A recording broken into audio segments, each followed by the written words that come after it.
Good evening. You have crossed the threshold point. Behind you is the world you know, a world of sanity and certainty. Before you now is the vast, uncharted wilderness of the mind. In this blackened realm of hungry beasts and swirling specters, you will walk across floors of shattered glass and stumble into serrated edges. You will be vivisected by ferocious machines and probed by cybernetic inquisitors. Here is the brutal chaos of the imagination, the wondrous worlds and limitless prisons of the psyche. You are in here with us now. Welcome to Dark Therapy. The One with All the Damnation by Jordan Owen, copyright 2016, all rights reserved. I awoke as I always did, needing them, my friends, our friends, the friends. My bedroom was tiny, something never meant to actually sleep a human being, only to give the illusion of a bedroom to the outside viewer. The girls had gotten huge bedrooms. Their apartments, hilariously spacious to anyone who knows what West Village apartments actually look like, was our haven, our Mecca, our house of worship at the feet of that narcotic that was our friendship, the friendship. It was brightly lit and strewn with colorful decorations, whereas the apartment I shared with my roommate, Steve, another of the six, was drab and shaded in gray. The girls' place opened into a kitchen that was filled to the max with coffee cups, shimmering cooking utensils, and a fridge that forever ovulated with delicious culinary prosperity. The lavish kitchen, with the bright blue paneling and light wood countertops, opened seamlessly into the spacious living room with its posh couches and big screen television that was bookended by perpetually healthy ferns. Beyond that, the girls had their bedrooms, tinged with pinks and purples to suggest the fertility of womanhood balanced precisely with the movie posters and paintings that suggested an undertone of intellectual refinement. Our apartment, on the other hand, began in drab darkness that gave way to murky grayness as one crossed the living room, only first encountering real light near the front door as one passed beside the foosball table. Between the two apartments was a halfway point in the ever-increasing light, but it spilled into a drab, mildewing hallway, the only shade of realism in our New York apartment setup. The eyes of the viewer were meant to cascade across our apartment towards the girls' place, like reading a pensive sentence that ended with a burst of enlightenment. I had to get over there. Every nanoangstrom of my being was pulling me to the bright, shimmering light of that apartment. Valerie was looking out the huge bay window along the back wall of the girls' apartment. Hearing me enter, she pointed out the window to another building and said, "Look, ugly naked guy is tying a rope to the ceiling fan." The line was cute. She was doing her best to think of witticisms like we all were, but when our eyes met, we ran across the living room and grabbed onto one another, sobbing into each other's arms. We had the orgy as we did every day in the center of the girls' living room. Larry and Joanna always started together, that was understood. Theirs was a special itch that had to be scratched before they would turn their attentions to the rest of us. Their relationship had begun from the first moment of the first episode of the show, when Joanna comes running into our favorite coffee shop after leaving her husband-to-be at the altar. Audiences had fallen in love with them. Joanna, the all-American cheerleader, and Larry, the dopey but kind of hunky nerd. Their chemistry was undeniable. We didn't fuck for the sake of the pleasure, but more to expend energy in a manner that fulfilled our need to be together, to be the friends. When we were apart for too long, even the space of a night, we would be gripped with a longing and a loneliness that seemed to pierce through our hearts with shimmering golden pangs akin to the feeling of bidding farewell to a dear friend one knows they'll never see again, or sitting teary-eyed in the veterinarian's office with a favorite pet in its final moments of life. That was the withdrawal phase of the drug that was our friendship. So no, we didn't fuck for the pleasure of it. We'd long ago lost the pretense of living for pleasure when we'd return to the apartments. Fucking would tire us out enough that the longing would abate, at least for a little while. Still, it was a drudgery trying to stay tired all the time. It was like we were always stuck in second gear.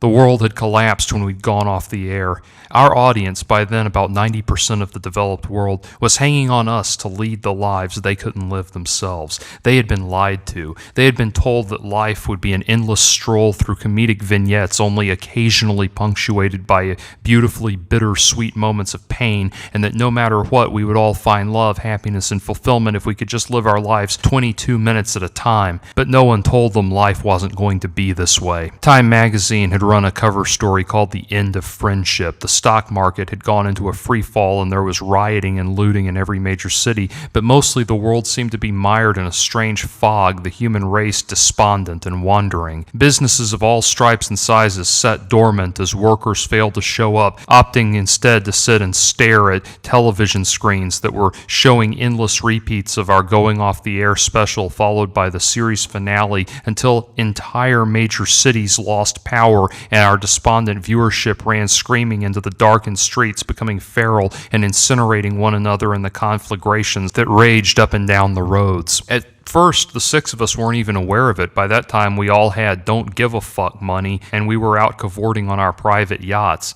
I, for one, had lined up several weeks' worth of hookers and blow on a cruise through the Bahamas, and by the time we put into port, I was dumbfounded by the untold devastation that greeted me. The network had begun begging us to return, and why hadn't we? Probably because we just didn't see the show like everybody else did. We had never seen it in terms of it being a weekly 30-minute escape into some kind of Big Chill meets Jagged Little Pill post-grunge utopia.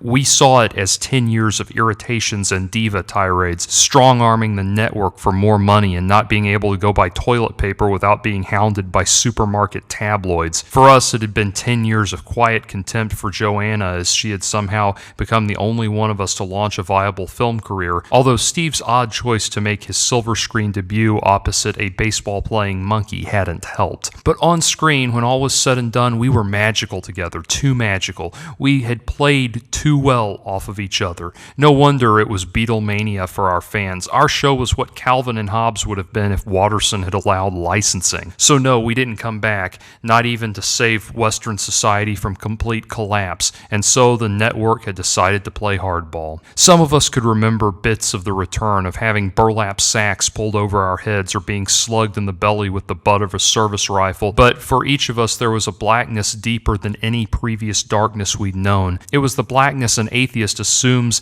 death will bring because they can't imagine ceasing to exist altogether. But no matter what, each of us had reached that point of signal interrupt void and awoken here on the set. There had been a note on the table in Bassie's kitchen that simply read, "The world cannot continue to live without its friends. All we ask is that you continue to enjoy the perfect life we all need you to live." The note had been signed by the producers, and it had been the last communication they'd given us. For days we'd wandered the set. It took us a while to get comfortable navigating them, but we soon figured it out. Leaving the primary set, that is to say Bassie's apartment, mine, and the hallway in between, would lead us to the second most common set from the show, a coffee shop whose name was a bad pun on Central Park. There was no awareness of the transition. We simply walked down the stairwell in the main set and would find ourselves walking through the front door of the coffee shop. After a while, we learned how to navigate from one location to another. All we had to do was allude to a particular place in conversation, and it would be the next set we walked onto once we left our current locale.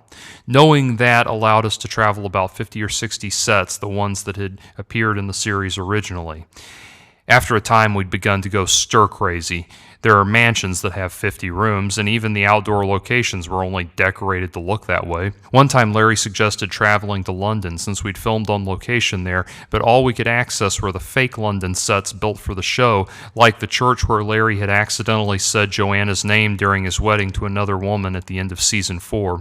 And so we were doomed. We had no idea how we'd been returned to this funhouse world where all of our sets were now rooms with 4 walls, but here we were, no cameras, no script, no explanation of how there was always plenty of food in the refrigerator, and no explanation of how we'd all gotten younger, suddenly looking like we did in about the 2nd or 3rd season. Joanna was loath to discover that her hair had been returned to that odd layered cut she'd worn in the first 2 seasons. We were simply lost in syndication. "How many episodes is this?" asked Steve, staring up at the ceiling. It was a question we all resented, so I didn't know why he bothered asking it. Still, it was the question that pierced the languid fog of our silence and would hover in the air until one of us said something. Maybe it was that question that got the ball rolling towards our ultimate finale, or maybe it was something that had been mounting in all of us. Whatever the case, those words carried a special weight. "I think it's our 109th episode since the reunion," I replied, and collapsed back on the couch with Valerie's head in my lap. I stared into the ceiling fan, wishing I could climb into its whirling blades and come out a pile of crimson ribbons. The orgy complete, we dressed and made our way to the coffee shop. There was a bright orange couch in the center of the shop that had been the centerpiece of the set. Wanting something willfully garish, the production designers had sent some Sherpas down to the vast annals of the studio warehouse to find something hopelessly out of date. They'd returned with the couch, a couch that had for 10 years been the iconic counterpoint to the hipster chic of the rest of the room. This was the couch that the friends would sit on. I was sprawled out on the couch when Steve brought me a latte. I made a quiet noise of recognition when I took the cup. The others were sitting on the different chairs. We still kind of instinctively went to the garish ones in the center as though still going to our places on the set. Larry and Joanna were still screwing like filthy pigs in the corner. Those two never stopped. They were Larry and Joanna, for crying out loud. Even though their characters had broken up in the third season of the show and they teased the audience with getting back together back and forth for the next 6 years, they hadn't really committed to it until the very last episode. After the show ended, billions of people all over the world had been forced to look at their own meaningless existences and wonder how they could ever hope to have something as good as that. "There's got to be a way out," said Bassie quietly. "We've tried everything," said Steve as he finished passing out the coffee and sat down on the arm of the couch. On the show, Steve had played an out-of-work actor and all-purpose Italian meathead with a kind of gentle, dopey demeanor. He still had a little bit of that naturally, but now he was unrecognizably lost in himself. Like the rest of us, he was expected to keep up the facade, but there was only so much he could do. As I sat there staring at the ceiling, I quietly answered the question. "Remember the time we tried a hunger strike?" I asked. Nobody answered, but how could they not remember? It was the theme of our 53rd post-reunion episode titled The One with the Hunger Strike. We thought that maybe, just maybe, the producers or whoever the hell was running this madness would intervene if we starved ourselves, but it hadn't worked. The luscious aromas from Bassie's kitchen had only gotten stronger until we'd been unable to do anything but engorge ourselves. "Well," I continued, "what if we separated from one another?" "Separate?" gasped Larry. The question had been enough to get him to turn his attention away from frogging Joanna for a moment. "There's no way," said Joanna, catching her breath as Larry returned to his thrusting. "They'll just crank up the need until we can't stand to be apart." "Besides," said Bassie, "we already tried that. We all tried seeing how long we could be apart from one another, and it lasted about 30 seconds before the longing got to be too much." She was right. That had happened in the post-reunion episode titled The One Where They Try in Vain to Be Apart from One Another. "Right," I continued, "but that was when we tried to go it alone. What if only one of us separated from the rest? I mean, then the rest of you could comfort each other. Maybe just that one person could suffer the separation and the producers would have to take notice." There was a long silence, the kind of silence that carried the weight of 6 people contemplating a heavy proposition. One by one, they were all having the same set of thoughts, that it made no sense, but then none of this made any sense. "Okay, so who's it going to be?" asked Joanna. After a time, Steve rose from the couch and went to the counter, returning with a handful of stir sticks, the ends sticking out evenly from his clenched fist. He held out the cluster of sticks in front of us and said, "Draw." I pulled the shortest straw and began to weep reflexively. They locked the door to my room, and I could hear furniture being shoved in front of it. They were stricken. The agony in their cries cracked through the weak paneling of the door even as they left my room and further barricaded the door into the hallway. As the sounds of their despair faded in stages, I began to feel the pull. It was as though my nerves were being woven into a basket for a newborn baby to be dropped into lovingly, only to have that beautiful basket remain mournfully empty. It was as though my eyes were being recalibrated to weep at the sight of every minute visage that did not carry with it the comfort of friendship. They were ratcheting up my need for my friends, our friends, the friends. Beads of sweat slipped in between the hair of my eyebrows, dangling for dramatic instants before my eyes before falling to the floor, and in them I could see myself being left alone by my mother for the first time in preschool, playing in the front yard with my mom and whacking fireflies with a water bottle, killing them and feeling horrible about it all night because I had ended those quiet little lives that only had been floating around and enjoying themselves, finding a baby bird struggling to get out of a swimming pool and not being able to get to it fast fast enough only to have it die in my hands, taking in a tiny kitten only to have it die a few months later, the melancholy anxiety of finding my first gray hair, dreaming of my teeth falling out the night before I turned 30, all the myriad of withering strains on the soul that could be soothed by losing myself in the arm of them, my friends, our friends, the friends. In each bead of perspiration, I could see these agonized moments playing out as if projected through a fisheye lens and crashing to the floor. I banged at the door. I screamed until my voice was a distorted wail that echoed through the broken-down factory of my bones before exploding in echoes of nothingness. At long last, the loneliness broke through a threshold within me, like a drill that had been boring through wood, only to come out on the other end and squeakily rotate in the void on the other side. I was no longer curled up against the door. I was no longer of my body. There was simply the void, as though the fuse box in charge of light and gravity had burst in a crackling tantrum and gone quickly dark. I had broken through. There had to have been a limit to what I could endure, and I had passed it. Now there was nothing, no sensations of any kind, and no visions, only blackness.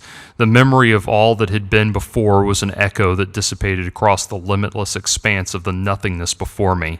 And it was peaceful and calm. It was peaceful, a calm I had never thought possible.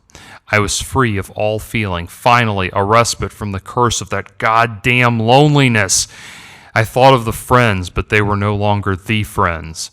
They were the 5 other leads on a sitcom that had been popular for a while. Set free of irrational hyper-neediness that had been artificially inflicted on us for so long, I felt nothing for them. They didn't exist, and neither did I. This was truly paradise. Then my peace was interrupted when I saw something appear before me. White against the blackened depths were 3 symbols, a capital letter C, a colon, and a / followed by a blinking underscore. It was a command prompt, and after a moment it was followed by the message, restart runfriendship.exe. And with that I awoke. I was in bed and surrounded by the friends -1, Valerie, who entered with a note. "It's from the producers," she whispered. "It says, do not attempt to short-circuit your uplink protocols again. The consequences will be most dire." "What the fuck is that supposed to mean?" spat Steve. I told them all what I'd just seen, and they glanced around to one another, looking for the spark of insight that none of them had. "Well, fuck them anyway," declared Steve after another moment. "Why the fuck are we even here? The world goes to shit when we go off the air. Well, maybe that says something about the world, you know?" There was silence then, the silence we sank into in lieu of trying to think of witty things to say. "What does this uplink protocol thing mean anyway?" asked Joanna from underneath Larry. "It means we aren't really here," I said finally, and the words were like a spark of light crossing a carbon wire in slow motion, majestically illuminating the interior of a bulb. "I mean, how else do you think we're able to travel from one set to another at the cost of a thought? How else do you think they're able to dial up our emotions so that we can't stand to be apart from one another? That's all this is. It's just a simulation.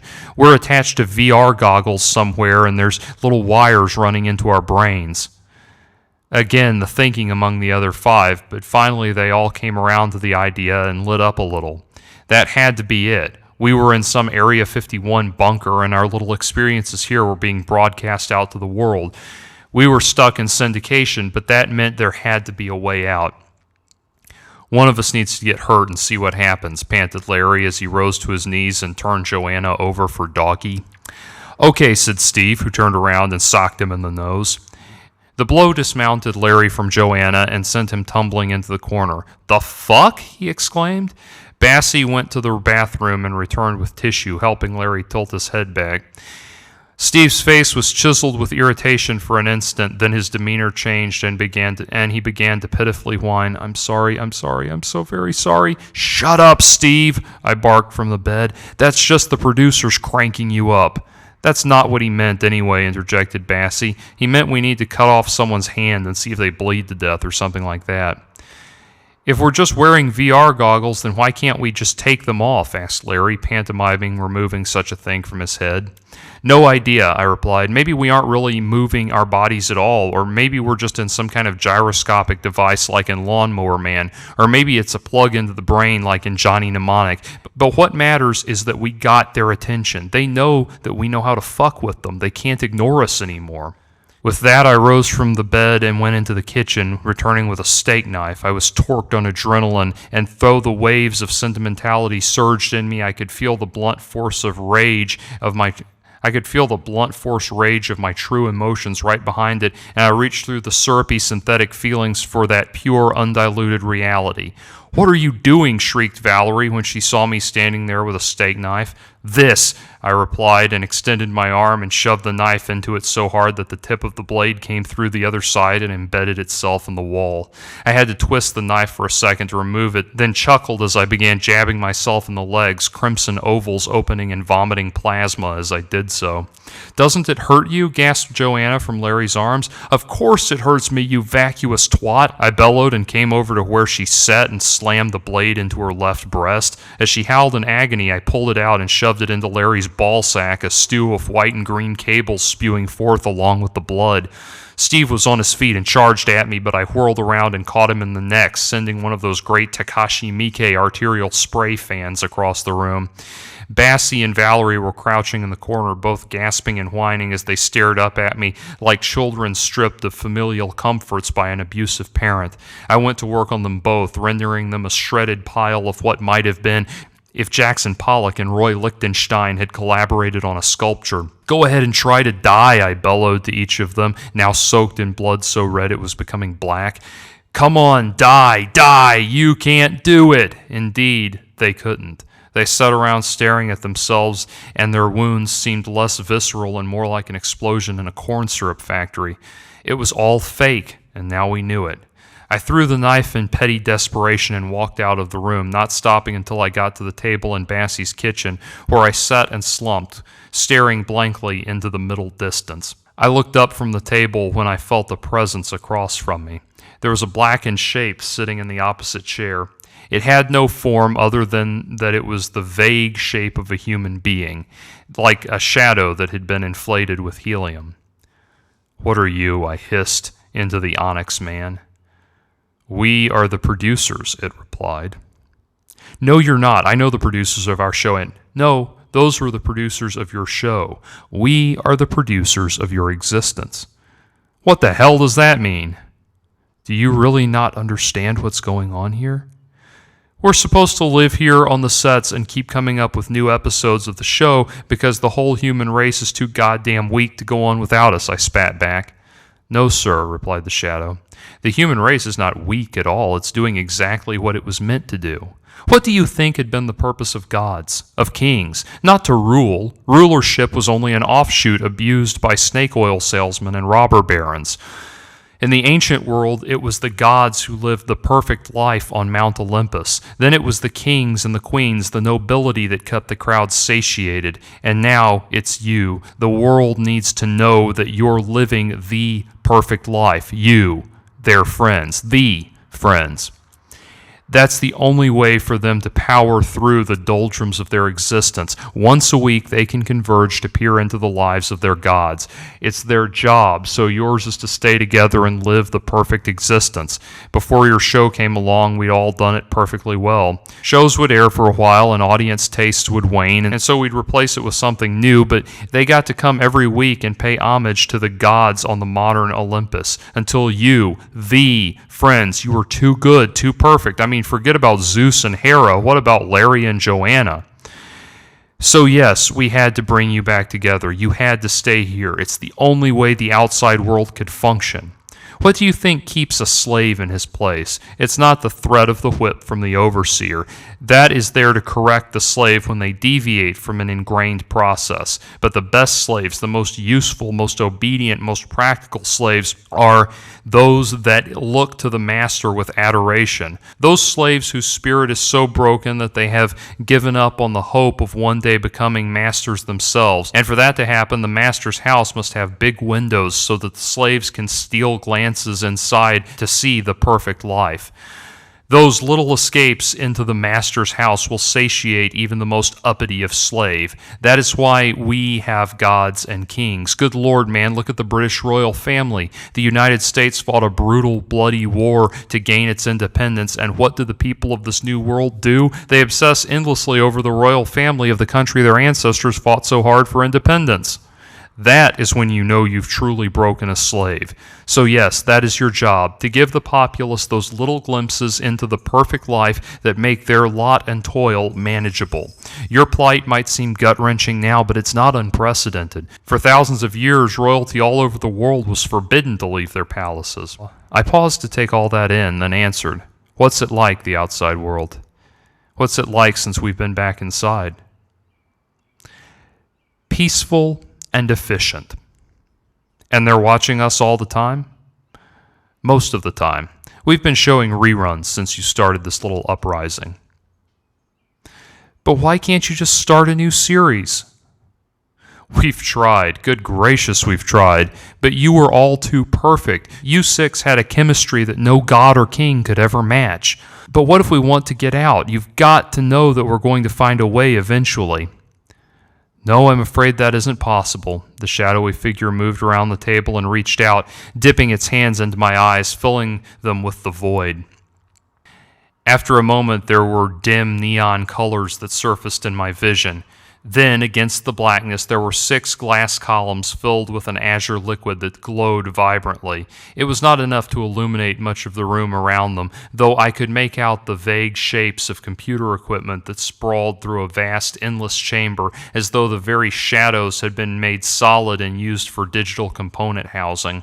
Floating in that fluid, one in each column, were 6 human brains attached to their respective spines. The nerve endings looked like dogwoods blooming in zero gravity. Periodically, the tips of the different nerve endings would light up like the fireflies I'd killed as a child and fade out again just as quickly. There were plates at the top of each glass container, each emblazoned with a name: Valerie, Larry, Joanna, Bassie, Steve. Then I got around to my name and to all that remained of me. No longer was I a body or a face or an identity that could be recognized by the outside world. All that remained of me was the amalgamation of the images preserved in my brain.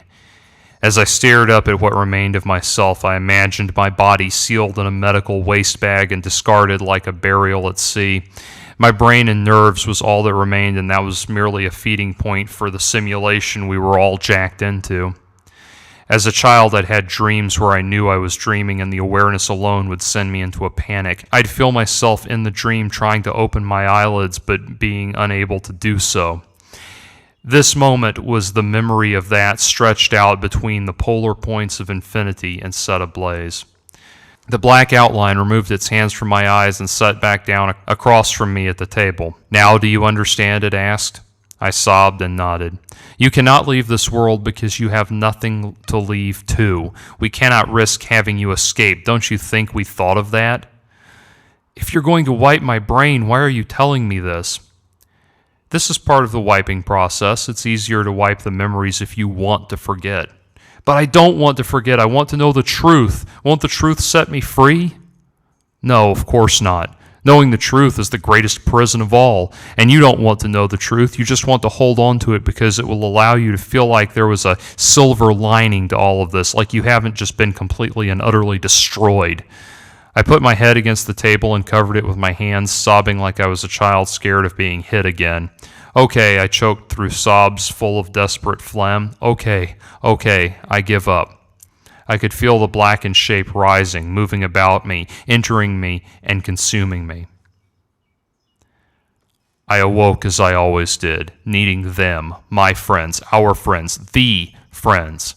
My bedroom was tiny, something that was never meant to actually sleep a human being, only to give the illusion of a bedroom to the outside viewer. The girls had gotten huge bedrooms. Their apartment, hilariously spacious to anyone who knows what West Village apartments actually look like, was our haven, our mecca, our house of worship at the feet of the narcotic that was our friendship, the friendship.